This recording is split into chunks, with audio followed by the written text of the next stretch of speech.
Anyagala enkyukakyuka ng'ayagala Lukwago aveewo. Kati olinga agamba nti waliwo ebifo ebibeera ring fenced. Nga mwayimusi anti nze ndi mukuddamu. Ekyo kye kitegeeza nti waliwo ebifo nga birina kubeera bya muntu ono. Kituwakanya ku Mwai Museveni. Wagala mutongo olukagga. Akawala okuwandiika erinnya lye yabaabeera. Walukagga atawana okuwandiika erinnya lye yabaabeera minisita y'ebyobulimi. Kano kubayita akanyoomonyomo n'okwetwala nti oli wanjawulo. Mpuuga toyina ky'oli. Bw'otunenya nti ffe aba NUP tusimbye omuntu ku mukulembeze abadde emyaka 15 20 nti kikyavu. Bonga lwaki tembanenya okunsimbako omuntu nze galidde mu opposition. Naye takomaawo. Now listen to what he says bamala okwogera ekyo. Tolaba ate nga nze sibanenya. That's it. Nti Joel Ssenyonyi, People's Front for Freedom, evaamu Ibrahim Ssemujju, Mathias Mpuuga gwatali musanyufu kubanga bamusimbyeko omuntu George Musisi, yakutte Ivan Bwowe ne musimba ku Joel Ssenyonyi. Ne Ssenyonyi agamba ate sibanenya kubanga kibiina ekitongole. You're watching Mordecai Marissa Live Political Commentary. Please consider subscribing to help grow Uganda's Voices of Struggle ecosystem. Thank you. I cannot appreciate you enough for using your valuable time to always go on social media, break down things for people.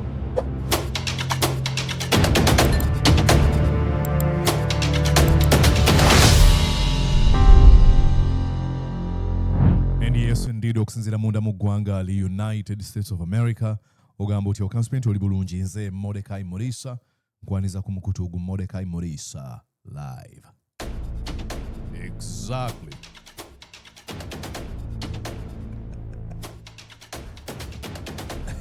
yonna gy'osizira okubeera ng'owuliriza nkwebaza ntwebale nnyo ebalire ddala.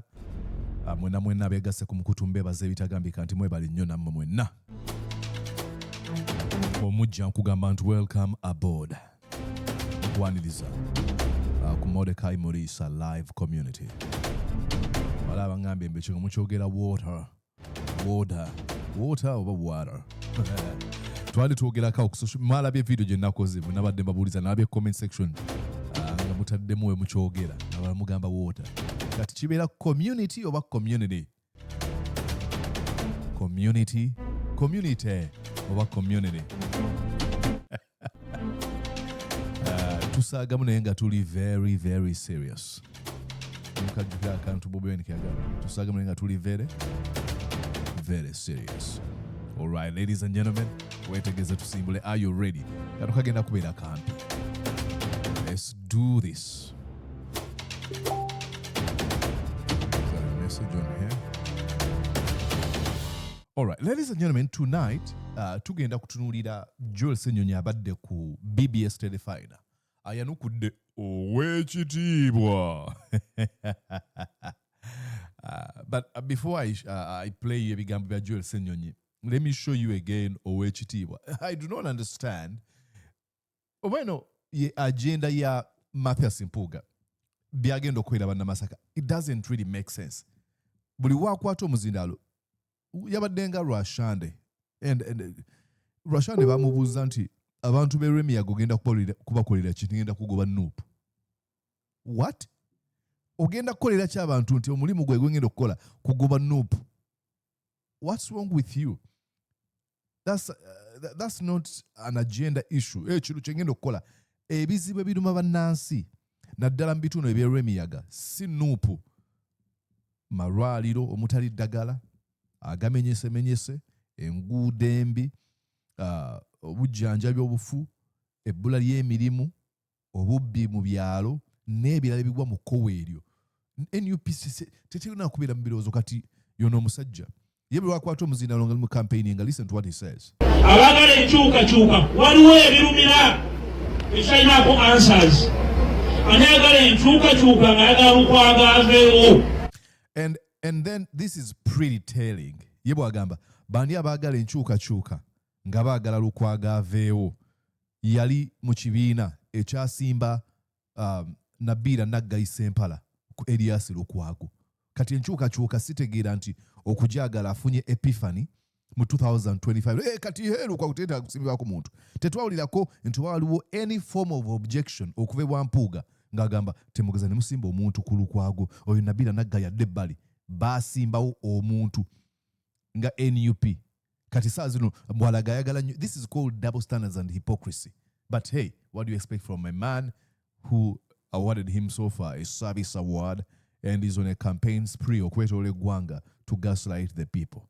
But I digress. Abagala enkyukakyuka waliwo ebirumira ekyalinaako answers.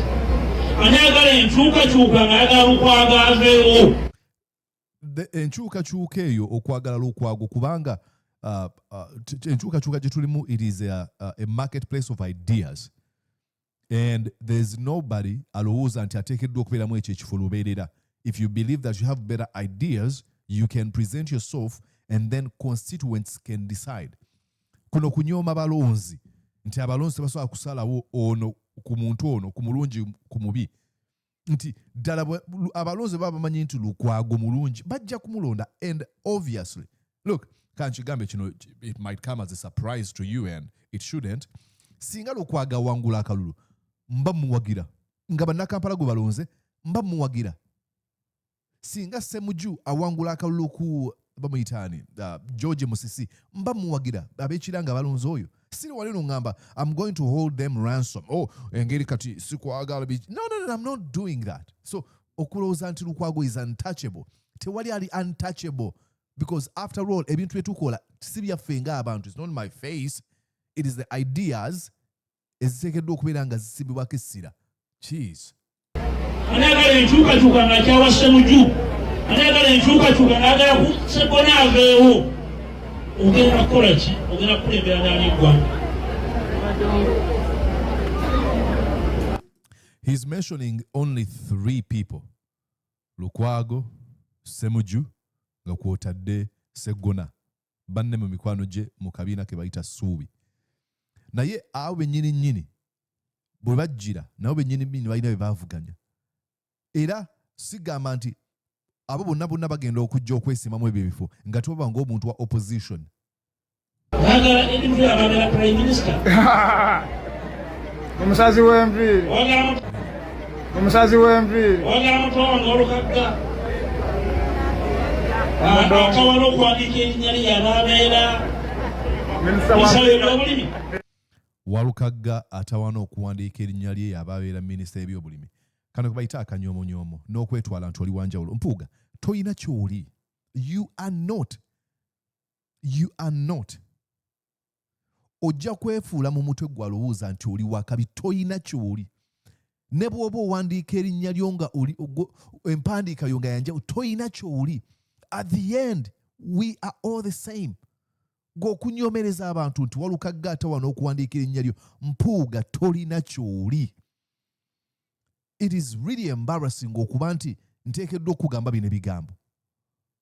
Toyina ky'oli, kyeweetwala okuba tokiri. Oli muntu mulala ng'abalala. Obuyigirize bwo si ggwe asoose okubufuna. Kiba kya bwewussa nze okulowooza nti digiri yange gye nnyina mbu yanjawulo nnyo ku bantu abalala. Nti era omuntu ali eyo ali mu kyalo ewaffe atalina digiri gye nnyina mbu talina magezi. Kya bwewussa, kya butaliimu, kiswaza okuba nti nsobola n'okukirowooza. Abazadde, eŋŋanda n'emikwano abatukuze ne batubumbabumba ne batuluŋŋamya, mwana tu tebalina degree, masters oba PhD yadde certificate oba diploma. Naye okulowooza nti gw'olina ebbeetu oba olina eddembe okudda awo n'otandika okuvuma abalala nti Walukagga atawaana okuwandiika erinnya lyo, oli musajja mubi nnyo Mpuuga. Bino oba akola byaki? Oba bw'alaba nga lwasese n'anyumirwa?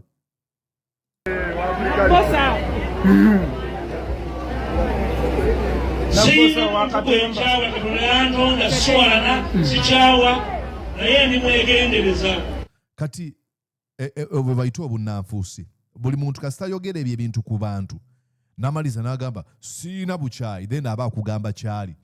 Nti subconscious mind ye ebeera emaze okumugamba kyakoze mu ako akaseera. Kati ng'alina okukola kye tuyita compensation. Amaze okuvuma. avuma abalengeza ba Eddie Mutwe omusajja wattu ali mu kkomera talinamu yadde empathy egamba you know let me not bring this person mu eno conversation takiinamu then nadda ku Mathias Mpuuga naye olw'okuba nti kyakoze kikyamu ebigambo ebyo byogezza bukyayi okulengeza n'okunyooma abantu subconscious mind ye nga tagenderedde emuwa ebigambo ebyo by'okwogera siina bukyayi bwonna okubanga obukyayi amaze okubulaga kati akola kye bayita cope and compensation. Mpuuga omaze okubyogera. It is really sad. You should be ashamed of yourself.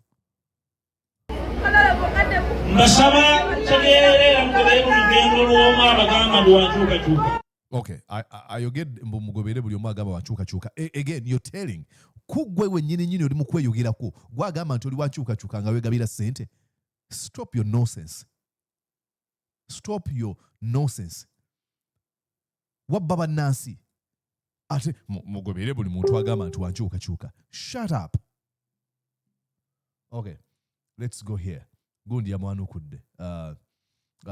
Yabadde Joel Ssenyonyi yamwanukudde ku nsonga eyo eya okusimba omuntu ku Lukwago. Okay.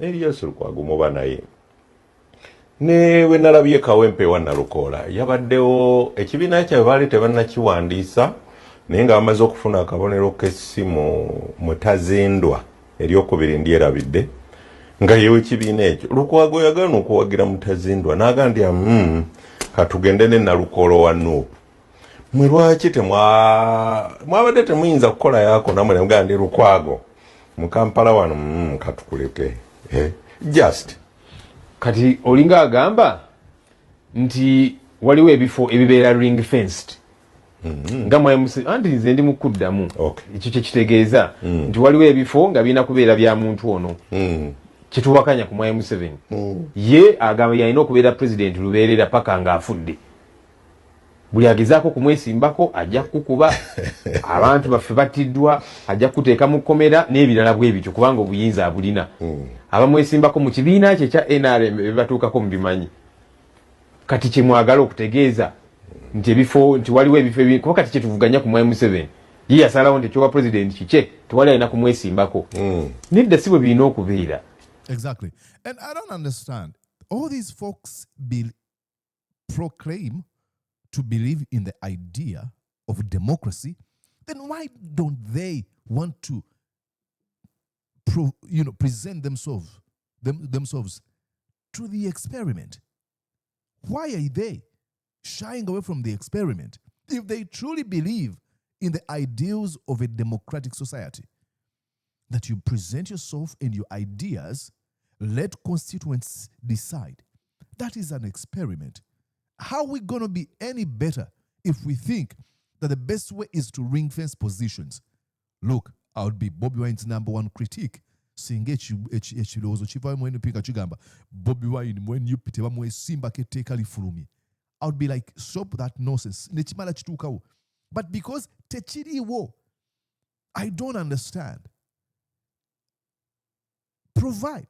Bring yourself to a system, an experiment. Nti nesimbyewo mulondeze. Guza abantu birozo bana Kampala.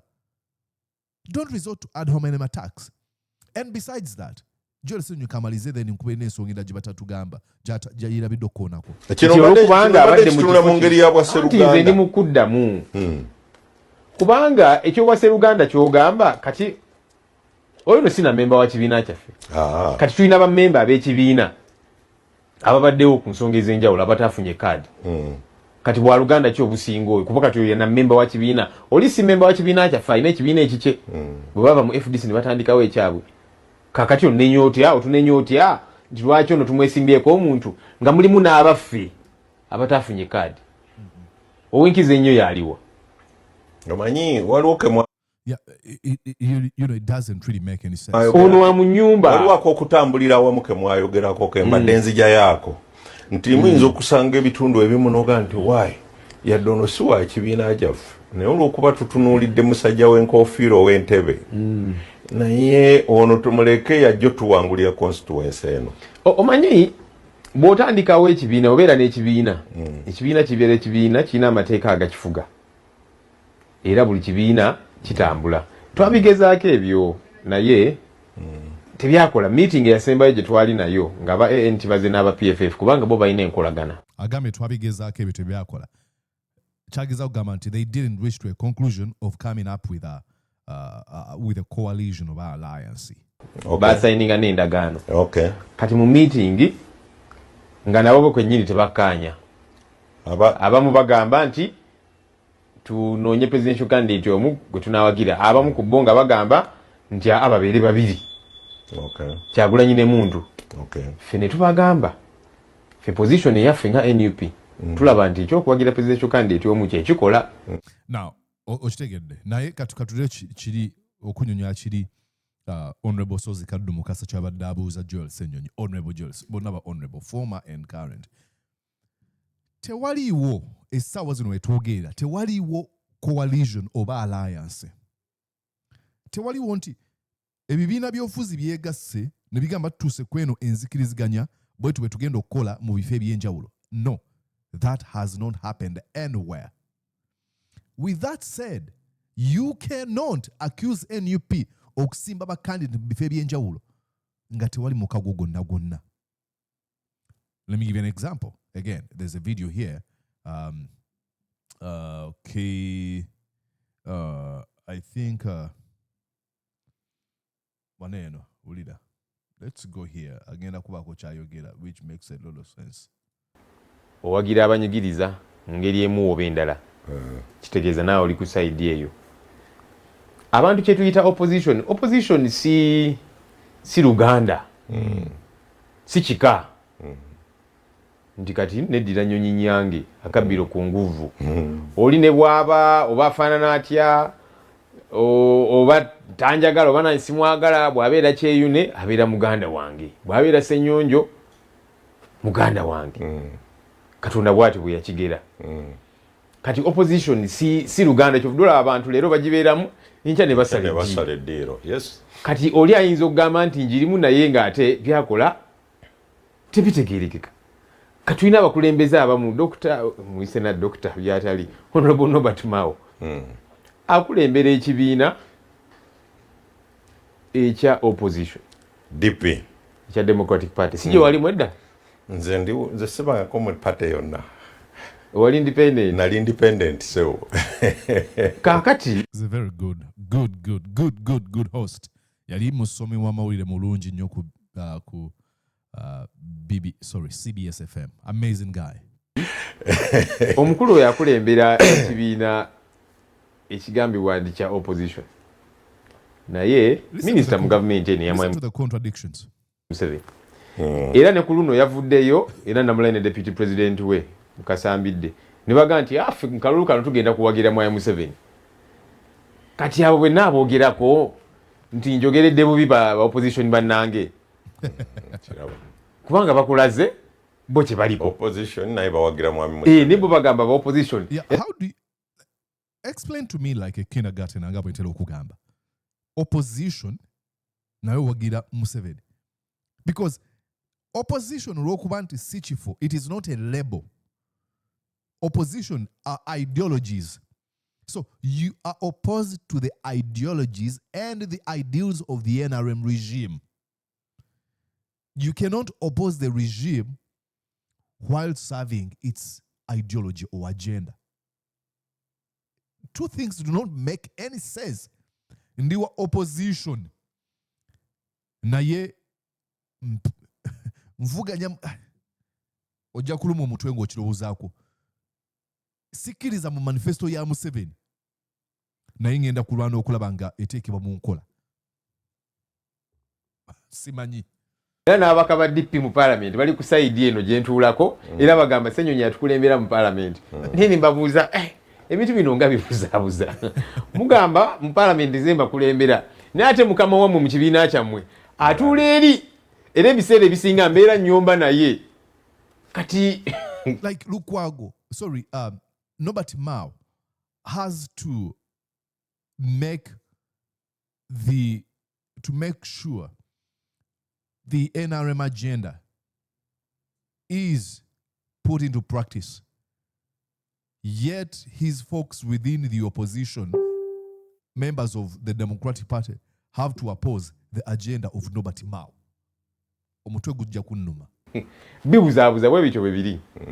So embeera bwe zityo bwezibeerawo kyovudola nkugambye nti opposition si Luganda zibeera nsonga. Nti fe abagamba nti eggwanga lyaffe lina kutambula bweriti ne bweriti ze ensonga ze tuyimirirako. Kati omuntu yenna ensonga ezo bw'aba yesiza atambulirako. Bwe tugamba nti walina okubeerawo obwenkanya. Ba Edi Mutwe bali mu makomera. Edi Mutwe bamuwamba mutabani wa Museveni. Namutwala mu basement namukuba. Twabyogerako eventually ne bamutwala mu kooti. Abamuvunaana omulamuzi yasoma charge sheet. Ng'abamuvunaana bannabyabufuzi. Timwali muna muhozi yali amuyina.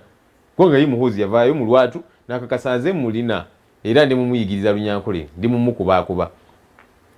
Bwe twabyogerako Parliament wawa eventually ne bamukuba mu mbuga z'amateeka. Ba complainants bannabyabufuzi. Kati bwe nayogera ku bannabyabufuzi abo ne ngamba bannange. Lwaki mukole kubaani oba mwetabye mu kutulugunya abantu kuba ba complainants abo bebogerako ba Mpuuga ba Bedi Bwanika. Like, you have to suspend entegeera yo nti abantu bonna aboogera bino NUP eri mu kuba opposition berumba. Like, oteekeddwa okusooka okubaako ekifo ky'olimu nti Edi Mutwe okutulugunyizibwa okuba mutuusibwako mu basement. Omusango gwamukwasa simanya yabba esweta n'essimu bintu bye bayogera. Ba complainants ba Mathias Mpuuga baagala bw'oba oyogera ku nsonga ya Edi Mutwe erinnya lya Mpuuga ba Bedi Bwanika olyo meeting oba oberenga atali. Oh my God, I can't. Anga ono bamuwamba ne bamutwala mu basement ne bamukuba ng'ekimukubya gye emisango gino omulamu. Bannabyabufuzi baludda ki? Bagamba ba opposition. Anti kyovudola bankugambye bwe tuboogerako bano tituli mu kwogera ku ba opposition bannaffe tuli mu kwogera ku kikyamu. Kati akagatowe kakutuuka kambali oba ogwawa. Kubanga charge sheet yali eraga abamuvunaana simanye yabbe sweta yakola ki omuntu mbu yabbe sweta ne bamutwala mu basement ne bamukuba nga gwagamba nti oli opposition gwe complainant ekyo kiba for example ne bwe kyandibadde nga kituufu munnamateeka Mathias Mpuuga nga bwe yeetwala okuba. Listen, yandibadde avayo n'agamba while ndi complainant mu zino ensonga za Edi Mutwe nesikiriza nti ateekeddwa okutulugunyizibwa wadde statement emu bweti Edi Mutwe we bamulaga. Essaawa zino ali mu kumukozesanga punching bag mu kuyisaawo selfish political talking points. Kiba kituufu era njagala kwebaza bannamawulire abamu eyo e Masaka bavaayo bannamawulire. Farish Magembe to be specific. I interviewed him. Interview eri kumukutu guno so teekamu Mordecai Murisa Farish Magembe. Bajja kugikuwa amazing conversation. N'atuwulira byonna ebyakolebwa n'obuyaayo bwaliwo. Ne baga nti ffe tetwagala kukozesebwa bwe tuti wano bwe bituuse nedda. Kuba kati abantu bagamba yefe abaleeta Edi Mutwe okuwambibwa na kibino nedda ffe si bye tulimu. Tewabalaba ssebo. Kati no munnabyabufuzi bw'obanga real oli ku kituufu lwaki tovaayo n'ogamba nti okay yeze complainant naye esa complaininga nenga nti mumwame mutwale mu basement n'ebirala bakisirikira tetumanyi oba waliwo ekkobaani oba ki. Kati bwe njogera ku ekyo mba siwala na muntu yenna oba agwawa mba njogera ku kikyamu. Kensirikiridde mbadde ntunuulira lwaki tugeze nti Edi Mutwe abbye esweta oba akasimu. Lwaki majege gamukwata? Anti bye byonna bye njogerako nti kati bwe tunaavumirira ekikyamu nga mu kikyamu ekyo kyonna ekikoleddwa mulimu bannabyabufuzi abamu abagamba nti bagwa ku saidi yaffe. Nze mba nvumirira kikyamu ekyo. Thank you. It doesn't get any better. Never chiboke joke unkubanzi. Okay, lastly, kankulage waneno ndoza, was it here? Yes, let me show you lastly wanonga ina point jakola kusimba omuntu mu bifo ebyenjawulo. Okay. naga nti lwaki abanuupu bokka be banenyezebwa nti awali gundi musimbyewo ne gundi nti nga abalala temubanenyaako nti awali gundi lwaki naye mumusimbyeko nti nuupu yokka efuuse ya lutwe buli weesimbye mugibuuza lwaki gundi wamusimbyeko gundi nti abalala bo nga temubabuuza nti ne NRM yennyini erina beesimbyeko nga ba NRM babaddewo ate basimbyeko abalala nti nga tewali agibuuza ekyo ndoze kyakijjemu kiri kye tubaddeko mwabiserwadda mutuufu kubanga bw'otunenya nti fe aba NUP tusimbye omuntu ku mukulembeze abadde emyaka 15 20 nti kikyavu bo nga lwaki temubanenya okunsimbako omuntu nze nga leader of opposition naye takomaawo. Now listen to what he says bamala okwogera ekyo tolaba ate nga nze sibanenya that's it nti Joel Ssenyonyi People's Front for Freedom evaamu Ibrahim Semjunganda Mathias Mpuuga gwatali musanyufu kubanga bamusimbyeko omuntu George Musisi yakute Ivan Bwowe ne musimba ku Joel Ssenyonyi naye Ssenyonyi agamba ate sibanenya kubanga kibiina ekitongole ekikola ebyakyo eby'ekibiina ekitongole bikiteekeddwa okukola. So omuntu wavaayo n'agamba nti nze ndi wa PFF njagala kwesimba ku Ssenyonyi njamutwala ne mu kakiiko sibavunaana by the way sibalinaako kakuku. Exactly, that should be a mic drop.